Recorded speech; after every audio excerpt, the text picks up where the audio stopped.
In 1936, the world watched as King Edward VIII made a decision that would forever change British history. He became the first monarch to voluntarily abdicate the throne. His reason?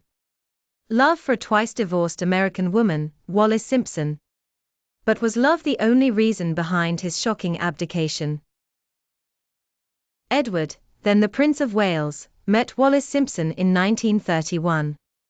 Their connection was immediate, and over time, they grew inseparable. When Edward became king in 1936, he made it clear that he wanted to marry Wallis, a decision that would spark a constitutional crisis. Edward's desire to marry Wallis was met with fierce opposition. The British government, led by Prime Minister Stanley Baldwin, refused to support the marriage, fearing it would damage the monarchy's reputation.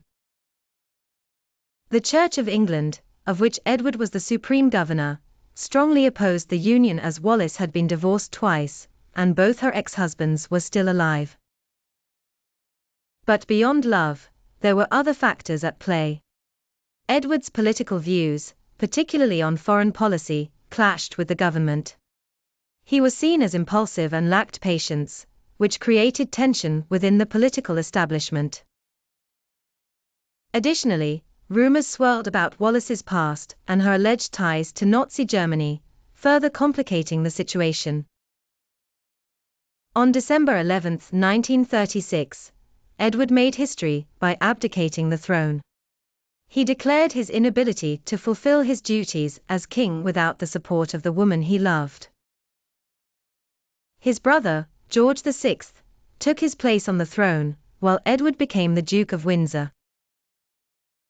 Although love was the central reason for Edward's abdication, several other factors were involved. His strained relationship with the government and his desire to live a life outside the strict confines of the monarchy made the decision easier.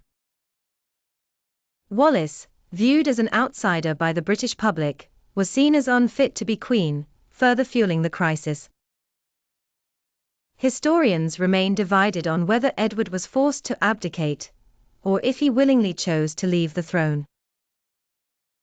Some argue that the government and monarchy pressured him to step down, while others believe he prioritized his personal happiness over his royal duties. The British public was also divided. While some admired Edward's dedication to Wallis, others felt betrayed by a king who put personal desires above national duty. The abdication marked the end of a short and tumultuous reign, and it left a lasting impact on the royal family.